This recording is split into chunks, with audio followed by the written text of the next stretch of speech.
When looking at how addiction affects the body and can drive a person to commit a crime, it is important to note that each drug has a different effect on the body, and each person has a different symptom when it comes to being addicted to the drug.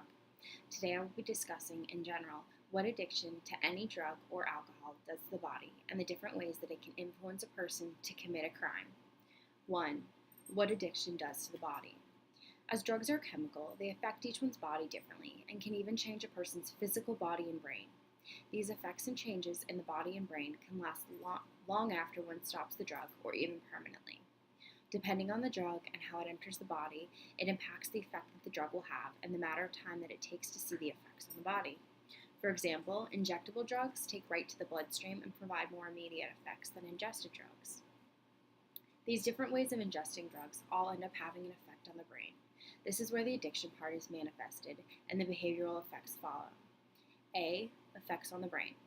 The reward circuit of the brain is the main area affected by drugs and causes a large amount of dopamine to flood the system, which causes the high or euphoria that you feel.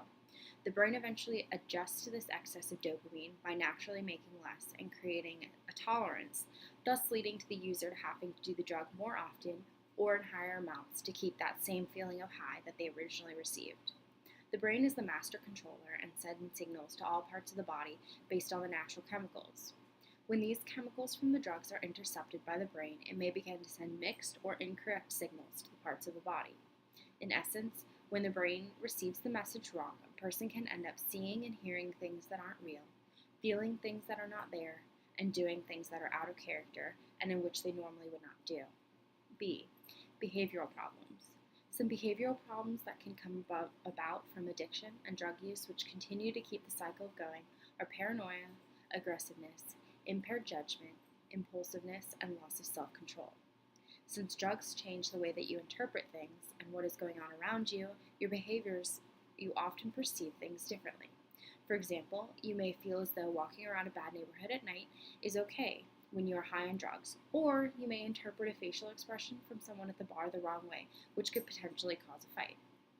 These brain and behavioral effects that are caused from extensive drug use and addiction can quite obviously lead to the committing of a crime, which leads us to number 2, how addiction can influence a person to commit a crime. When studying how addiction and drugs can drive a person to commit a crime, there are several elements that play a role, but the top 3 that I found were A.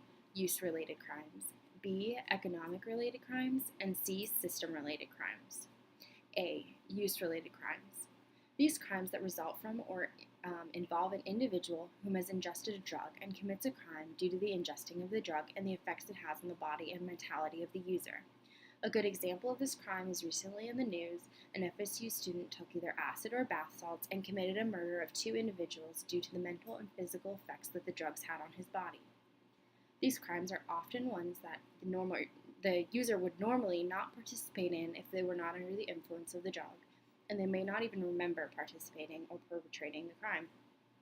Looking back, we can see where this is the brain and behavioral effects of the chemicals in the drug that come into play in committing these types of crimes. B. Economic-related crimes.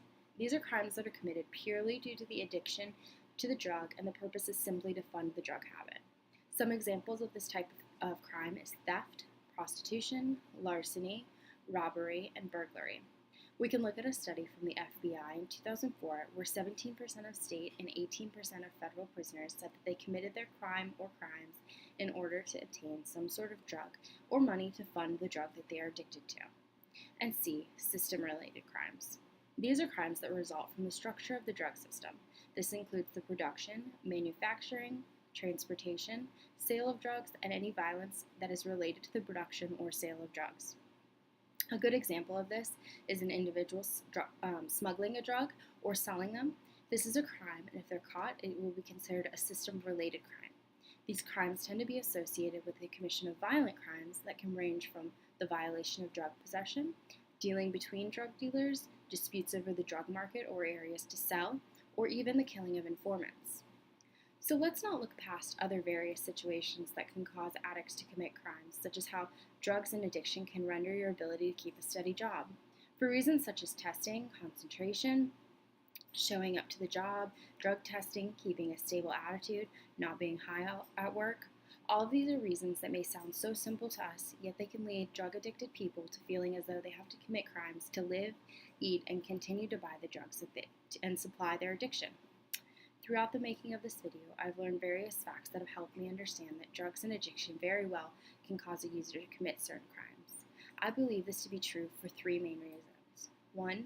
Drugs alter the brain, how it thinks, what it wants, and what you're willing to do to keep that dopamine coming to the brain.